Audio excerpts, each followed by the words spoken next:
I'm Sara Spivey, and I'm 22 years old. I live here in College Station. I'm from Athens, Texas. I went here A&M. I was an animal science major, more of the business side, and I want to go to law school eventually. So I'm working here as a paralegal now for the time being. When do you graduate? I graduated last May. Oh, so you're in the kind of in between. Yeah, I graduate and law school season. I graduated a year early, so it took me 3 years to get my bachelor's. So I'm just kind of chilling. Wanted to get some work experience before I went off to law school and kind of save up some money because, it tends to be a little expensive. And do you know where you're going to go? I don't yet. I want to go out of state, so I just kind of wherever offers me the most money to go. So I'm just kind of chilling in between then. Okay, so where are you from? Athens. Okay, and I think I've heard of that, but where in Texas is that? It's like up by Tyler, northeast Texas, so more of the eastern side, and it's a lot of fun. But small town, tiny town. Well, I'm really from. It's called Crossroads, but it's not even a town. It's I graduated with 42 in my class, I think. Wow, so it's tiny. Yeah, super small. What made you or led you come to A&M? Well, my dad came to A&M, and I was just kind of always grown up in that. And A&M was the only school I applied for. I was like, it's this or nothing. So I came to A&M, and it was just since birth, that's where I've always wanted to go. Wow. And then law school became something while you were here, or is that something from childhood? I always wanted to go to vet school. That's why I was an animal science major. And so I worked at the A&M Vet Hospital for 2 years as a student worker in the surgery department for equine, which was really awesome. But I just figured out really soon that is not what I wanted to do. And I've always kind of, growing up arguing as a kid, they're like, you should make a great lawyer. And I'm like, yeah, probably. So I kind of got into that, and I've always been interested in politics. So we'll see how it goes. Wow. So that'll be, have you applied for the LSAT or were you? Yeah, I've taken the LSAT once, and I plan on taking it again. And I was going to go, but then when this whole COVID happened, I was like, might as well take a year off. I got a promotion at my job, work full time on salary. So I was like, good year to stay. Plus, I love it here in College Station. Can't really beat it. So extends your run here. Exactly. Okay, Sara, thanks for joining me. What are you drinking? I see some Starbucks. Oh, yeah. It's a cold brew with almond milk. It's my go-to. Is that your jam? Yeah, it's my go-to. Are you like an everyday? No, not every day. I usually drink a cup of coffee at work, know, out of the normal coffee pot. But today I was like feeling extra special. I was like, I'm getting me a cold brew. Oh, I like it. Okay, so help me understand when you started really making working out kind of something that was important to you. Was it in your childhood, sports, later? Yeah, I grew up playing sport. I think age of 3 I started playing basketball. And 3? 3. Wow. Yeah. So I played basketball, and then I got into softball, and then in high school volleyball. So in high school I was a 4-year starter on varsity on basketball, softball, and in volleyball. So I kind of grew up playing all those sports. And I mean, it was just year-round constant, always playing sports. And we really didn't have a big weightlifting program or strength program. And it was mostly just working on your specific sports skills and running. Yeah. That's it. And I hated running. Gosh, I hated it with a passion. And so I think we had a coach my junior year maybe that was kind of into CrossFit, and he made us do a lot of the CrossFit workouts but not more so much of the weightlifting side, but more of just conditioning. And I was like, this is actually kind of cool. So I was always kind of like that, and I was like, it's nice. Well, I came to college, completely fell off, didn't work out, didn't do anything. I was like, this is great. Don't have to work out again, since I've been working out since I was, tiny. Yeah.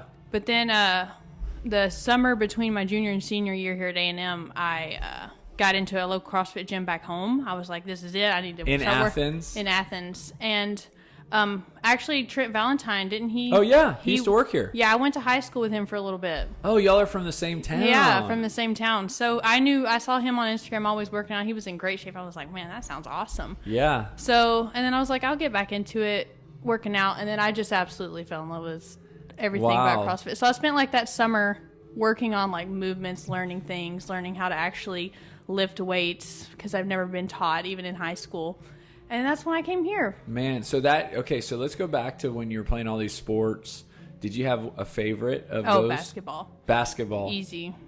Did you do the other ones because they needed you, or? Well, volleyball I was tall, and Yeah. I could jump, and so I could block. So that was it. I'd never played, and I was just like, might as well. Softball, that was arguably my parents say it was what I was best at, but it was not my favorite. What made basketball your favorite? I don't know. I guess it's just aggressive, I guess. It's super hands-on contact sport, and I was pretty well. I could hone in my skills since 3 years old doing basketball. So I just really liked it. It was just something I always enjoyed. Do you remember playing at 3 years old? Oh, yeah. I remember my mom actually taught me how to play basketball when I was we were tiny in the house dribbling a ball. Well, she's left-handed, and she didn't realize that she was teaching me how to play left-handed until my first game, and I went up, and she said, she has it on video somewhere, and I went up with a left-handed layup when I was like 3 or 4, and everybody was like, is she even left-handed? And she was like, oops, I accidentally taught her left-handed. Wow. So my dominant hand in basketball is left hand, and I'm even right-handed. So it's kind of, I was always able to dribble better left, shoot better left, even though I was right-handed. Oh my. So this is something that for you, it was like it was your hobby, it was your life. Yeah. I still play basketball even now. Like, I probably once or twice a week I go shoot around and play basketball. Are you like dunking on people? Oh no, I'm not dunking on people. I wish that'd be fun. Did you want to play college? I did for a little bit, but then I was never good enough to play at a Division I school, and I wanted to come to A&M. Yeah, that was end all be all for me at the time. So I was like, yeah, might as well. So you basically, as a kid, were constantly practicing, playing the sports, and then the junior year, you said your coach introduced you to CrossFit. Had y'all not done any type of like weight training before that? I mean, not really, no. I mean, like, at all. We were just running and doing our sport. I mean, running. How did the coach present that? Like, was it something that he said, hey, we're going to start doing these workouts just to... Yeah, it was like, I think it was in the summer, and then we started doing, it was like... Here we're tired of running. Let's do some CrossFit into it. And he called it CrossFit. Yeah, he was like, "This is what the new thing is. Where everybody's doing CrossFit, and so are y'all. Let's go." And it was more like, because I mean, it would be 30 of us at a time. So this was like 2015. Yeah, probably about 2015. What were some of the workouts that you? I don't even. It was burpees, running. It was burpees, running, and then we throw some medicine balls in there, doing some wall balls, stuff like that. And you liked it? Yeah, I did. It was a lot of fun. Did the other girls like it too? No, not at all. Not at all. What did you like about it? It was just so intense over just like such a short amount of time that I was just like, you're done. And it was like, this is great. Then you're like a full body workout, and it's not just sitting there, getting it, lifting like, bench press, and then you're waiting for your partner to bench press, and then, it's like 5 minutes later and you've done like 10 reps. Yeah. And then but in CrossFit, it's like, you're going fast and you're getting it done. And well, there's something to say about you being that age and really enjoying it. Because I think back to my high school, football, I hated working out. Oh, yeah. And if my coach, I was in high school in 1998, 9, if they would have said, hey, we're going to do this thing called CrossFit, and they would have had us do all this burpees, and I'd been like, this is awful. I'd have been like everybody else. So but you do you like competition? Do you like intensity? Yeah. And competition intensity. And it was like, anything to get me out of running, I will just about do it. Yeah. I mean, 100 burpees, take it any day over a mile. Were you very fit? I mean, oh no, definitely not. I mean, like, I was fit, but like now, what I am now is 10 times stronger and better than I was in high school. And I think about all the time, like, if I was, had actually cared enough to work out enough and push myself, I couldn't even imagine. Yeah. It'd be incredible. But here I am, Yeah, that's right. And so you continued playing throughout high school, and then you came to A&M. You said you kind of let it go. Oh, yeah. Didn't work out. Yeah. So what happened? I mean, sports were such a big part of your life. Yeah, it was. I was so, I guess, tired because it was year round since I can remember. Yeah. And I was just like, well, now I can do anything I want. Like, I don't have to do sports. I mean, I kind of played occasionally for fun, basketball, shooting around. But, like, I was just like, this is great. I don't have to do anything. I could have all the fast food. Growing up in a tiny town, we had a McDonald's. And that was 10 minutes away, and that was, like, the closest thing. Yeah. So then I had Whataburger. I mean, we had Chick-fil-A. Changed my life. And I was like, this is great. This is great. Chick-fil-A. So, and then I was just like, after about 2 years of being here, I was like, I feel awful all the time. I'm always tired. I staying up late, studying, caffeine addiction. I mean, I was like, this is awful. So I was just finally like, it's time. Did you gain weight in that time? I didn't gain weight, maybe fluctuated 5 pounds, but I lost all my muscle mass. And you just felt all my muscle bad. mass. Yeah. I felt bad. Like I stayed the same weight, but it was all fat instead of muscle. So I was just like, ugh, this is awful. And did you ever do any intramural sports or no? Not didn't really? even do any. So you just kind of said, you know I was what? like, I've nope. had enough of that. Now I'm going to just enjoy life. Enjoy life for this little time I have. Here. So in that summer, you said you started kind of, you followed Trent, or I guess, how did you hear about CrossFit in that summer? You had already done Well, there was some moms actually that back home. back in home Athens. in Athens. You went home for the summer. Yeah, I was home for the summer, and there was some moms that did CrossFit all the time, and they were super fit, like shredded, and I was like, ma'am, you are like 45. How do you have abs right now? Is it that small of a town that you see these women everywhere? Oh, all the time. You see them everywhere. And they're a little mom's CrossFit club, and they're all just completely fit. And I saw them at the lake, we got to the lake or go out to eat. There they were. And I was just like, I was like, wow, that's incredible. Like, I want to do that. So I went and I tried out with them, and it was great. Like, it was a small knitted class. I would go at like 8 a.m. Okay, was the gym in Athens? Yeah, it was CrossFit 751. Okay, and is what it was called. Was it like, describe the space to me? Oh, it was tiny. I mean, It was like just one little room. I mean, it was a really nice setup, but there was like 10 of us on a good day. Like most of the time it was about 5, and it was like the moms, they had their kids with them. They were toting them around. The kids were doing their little CrossFit workouts. I mean, it was awesome. It was like so you went to Mom's Club first? Oh, I did. I went to Mom's Club, and it was great. And there was a firefighter from Dallas that would come in on some mornings, and he was really big into CrossFit, and he kind of really worked with me and helped me with the movements and stuff. And then it was just like so much fun. I was like, once you get down the movement, and you're able to do that, then it's boom. Like you can. So that summer was really kind of your first introduction to like full CrossFit. And in that summer, did you have any big milestones or anything that you remember that you accomplished that? I would say snatches. Mm-hmm. Snatches were awful. Yeah. Still, snatches are awful. Yeah. They're awful. I don't know. I've never liked them. And then it took me a really long time. And I was so mad because like I've always been super strong. So like being able to force myself to like hold back on weight so I can actually learn the movements and not be awful at it. Yeah. That was really probably hard. And then I remember when I got like put like 10-pound plates on each side, and I was like, yes. Yeah. So strong, but it was great. It was such a good experience. So like, and I loved the atmosphere, like, of the moms working out and the kids playing, and like it was all ages there. Yeah. And that's what I really, really liked about it.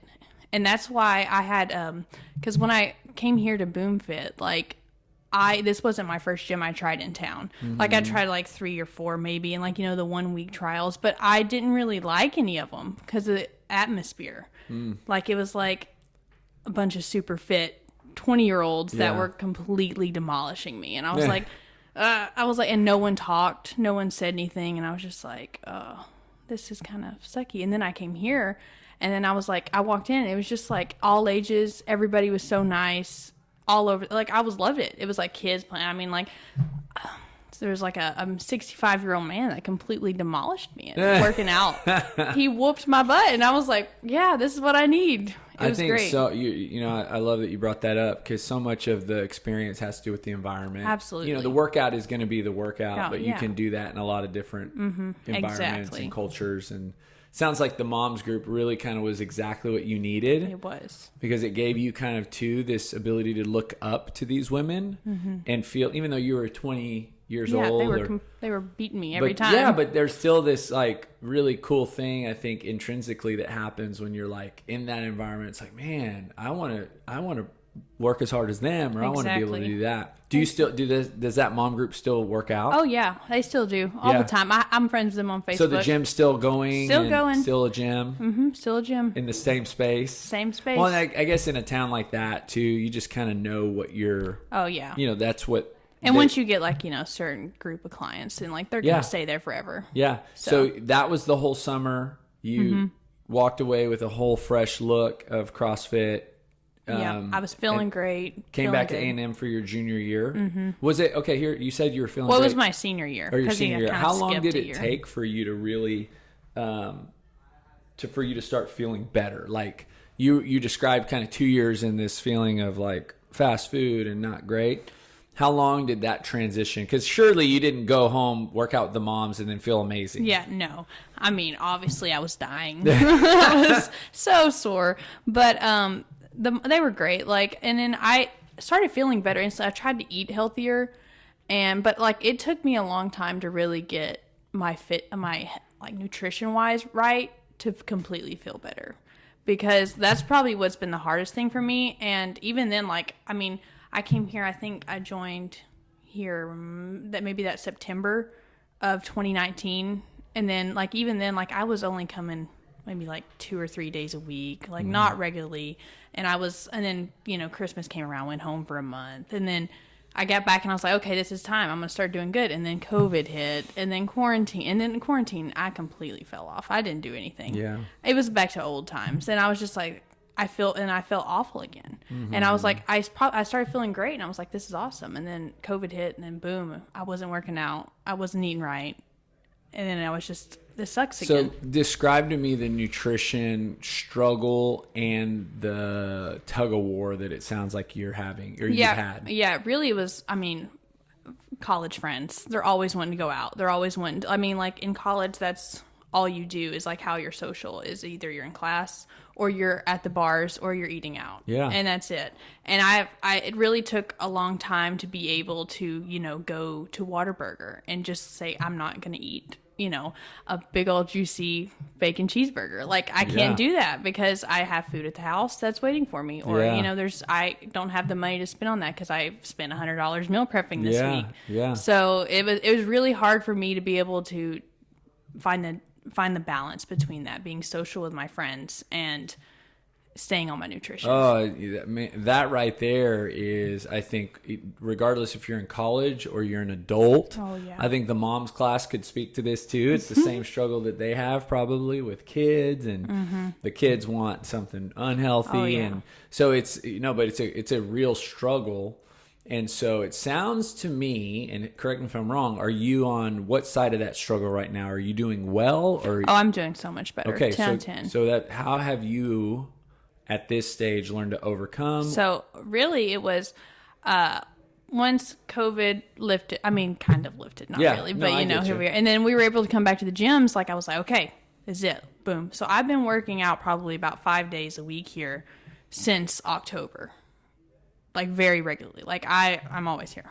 I live here now pretty much. Okay. And I did the 6-week challenge. I remember that. January 1st, I was like, I mean, like I was working out a lot, but I still wasn't like completely there with my nutrition. I was like, I was eating a lot better, but I was like, I want to go full in. Like I want to do so much better.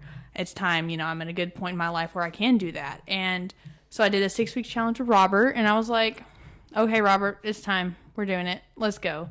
And he was really, really helpful, and he like helped me so much in figuring out like what worked for me and the nutrition stance. And then I felt so good during that whole thing. I mean, like one of the big things was me for cutting out alcohol, you know, going out with my friends, which I still went out with my friends to the bars, but I was over there sipping on my water while they were all feeling awful the next day. I was here at CrossFit on Saturday mornings. Right. So it took a while, but that final push I think was the 6-week challenge, and it really honed in my nutritional stance of everything. Yeah. So like even taking what you just shared and then looking at it in a timeline. So you have the summer with the moms, introduction to CrossFit, come back to College Station, fall of 19, and then you're dabbling, right? You said I only came 2 days a week. I was just chilling with COVID, you know, we'll say spring of 2020, COVID hits, and it just completely throws your health journey off.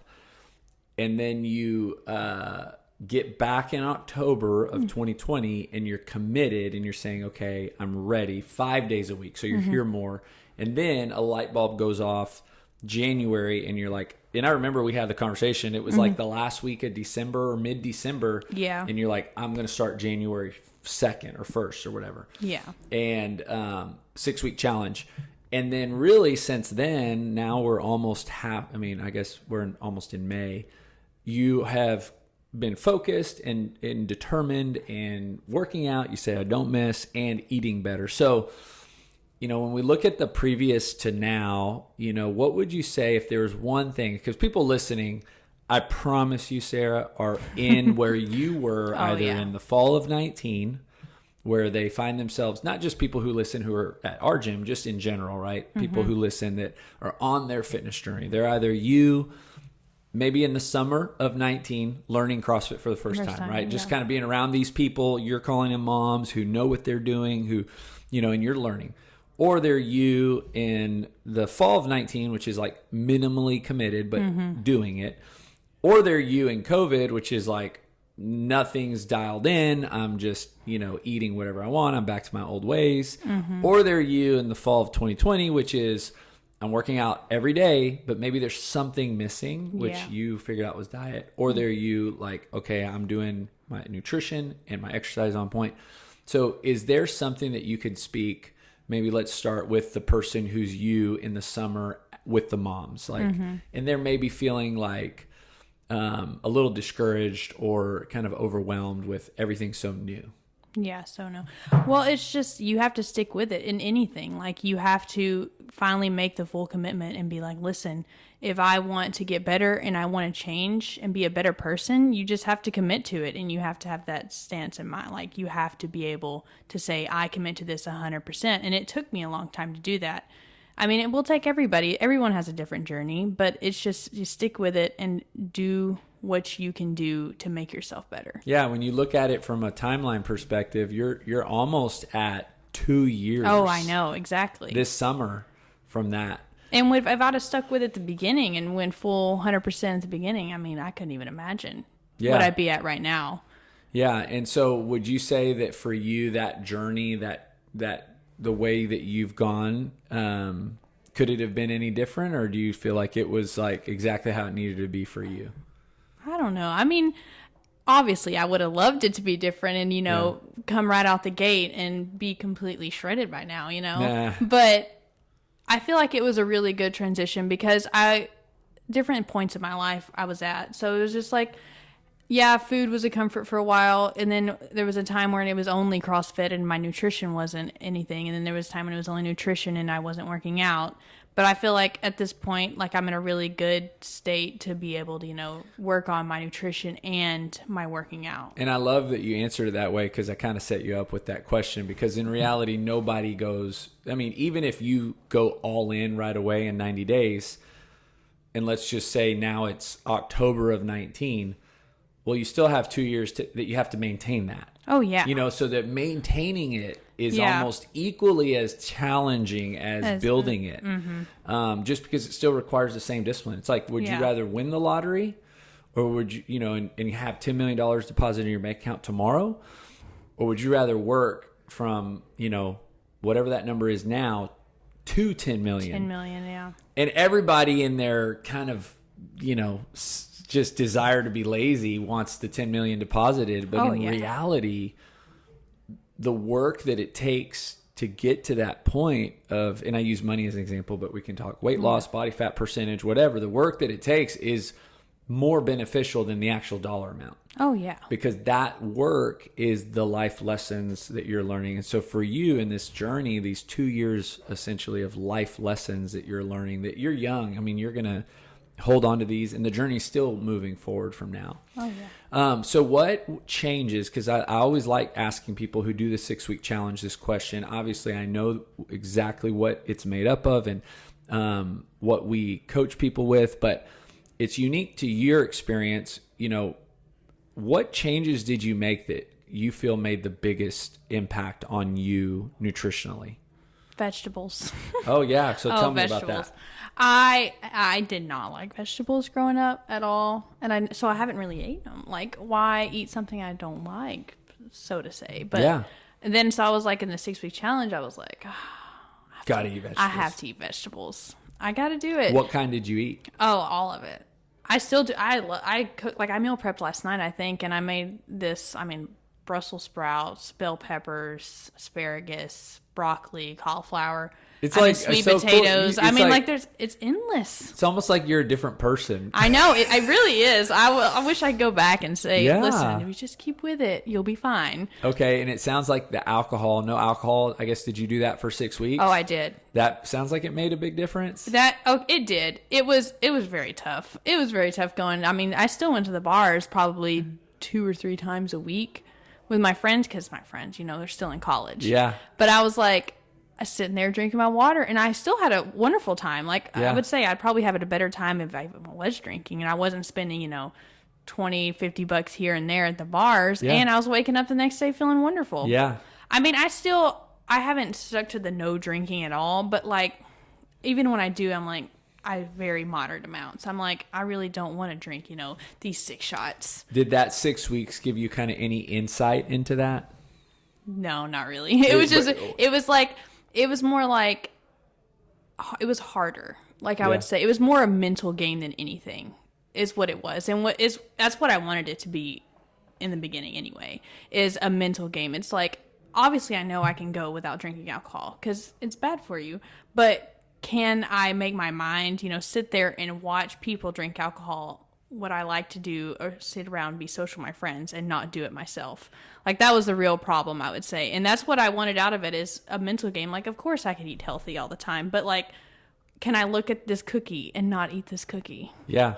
That is probably the real struggle, I would say. And then did you feel like that the vegetables, let's say, and then no alcohol gave you a very clear difference in body composition? Oh yeah.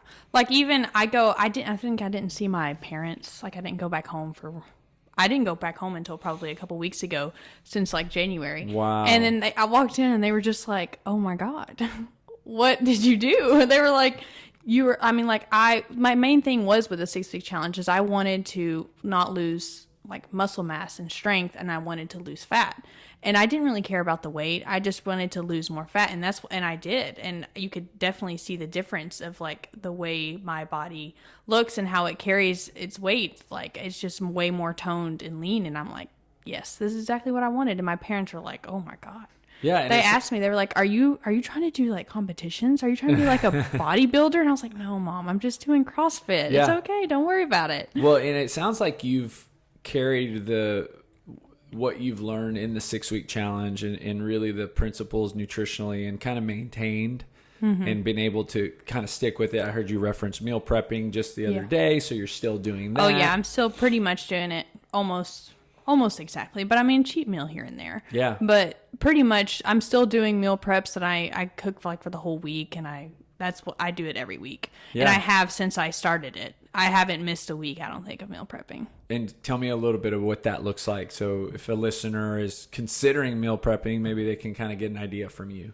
Oh yeah, I just so I make a big vegetable mix, and your protein, and that's pretty much what you can do. You can pick anything at the grocery. And then you put it in Tupperware. Tupperwares, yeah. I cook usually. I cook on Sundays or Mondays, and then I have it all Tupperwared up for the rest of the week. And then some things I might put in the freezer for later in the week if it's going to be the weekend. But lunch and dinners, and I usually don't meal prep breakfast until the night before. I'll do overnight oats or a yogurt with some fruit or something like that. But you can't go too hard in the beginning. Maybe only work if you're going to start meal prepping, only a couple days of worth of meal preps is even fine. You don't have to meal prep for a whole 7 days of 3 meals a day. Yeah, you figure out what works for you. Yeah, just as you go. So I think that's great advice. Is start small. Maybe make a bigger dinner. That way you have lunch the next day. Exactly. And just start that strategy. But I think the key with meal prepping is, now that you've prepared this food, you've already told yourself what you're doing. Oh, yeah. As opposed to having the question mark. Exactly. When you're sitting there, for example, and you're working and, you have a lunch break and you don't have any food, well, what are you going to do? Get in your car, you're going to drive somewhere, you're going to make probably a poor decision, based on proximity and price. Exactly. But you have already predetermined, that's what meal prepping is. Exactly. You've predetermined what you're going to do based on your goals in life, right? Your nutritional goals and your exercise goals. I think that's awesome, Sarah. Yeah. Seriously, like just even unraveling the last almost 2 years Yeah. just shows how far you've come. Oh, absolutely. And it probably feels like, yeah, it was a long time, but it's goes by quick. It goes by so fast. Yeah. So do you have any targets, goals, things that you're hoping to do in your fitness and your nutrition and your health? I mean, really, I remember I said I hated running. Yeah. I hated running. Well, I've started running, and I try to run a couple times a week now, couple miles. Like I remember the first time I ran a mile without stopping, I was like, oh my God. Yeah. I ran a mile. Yeah. This is great. And then I ran 2, and then I ran 3. And then now I want to do like a half marathon or something. Wow. That's like my next thing. That's like towards the end of the year. But I don't know. That's just dabbling Yeah, with just it. a little something Just new. a little something new. Yeah. Just a little something That's new. awesome. Okay, so the title of the podcast is Building Better People.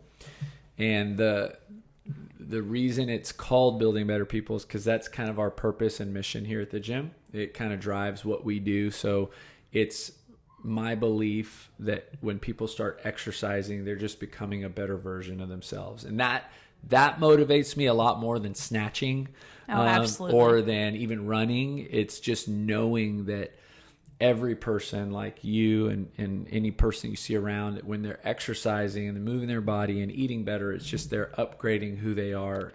And so how's that true for you? How has you, going back to, we'll say, fall, spring of your freshman year, kind of downward spiraling in your health, Oh, yeah. and now we'll say spring of 2020, or I guess spring of 2021, thriving in your health, how are you a better version of yourself? Oh, I'm 100%. I mean, I care more about my relationship with others. I care more about my health. I care more about my mental well-being.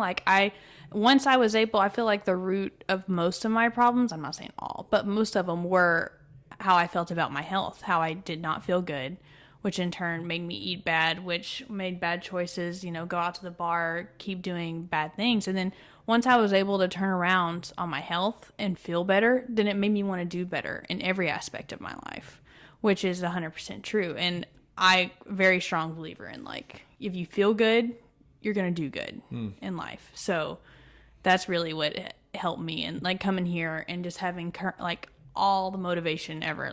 The coaches are motivating, everybody that comes and works out here is so motivating. And it was just a great environment to be in, and it's really set me up for good things.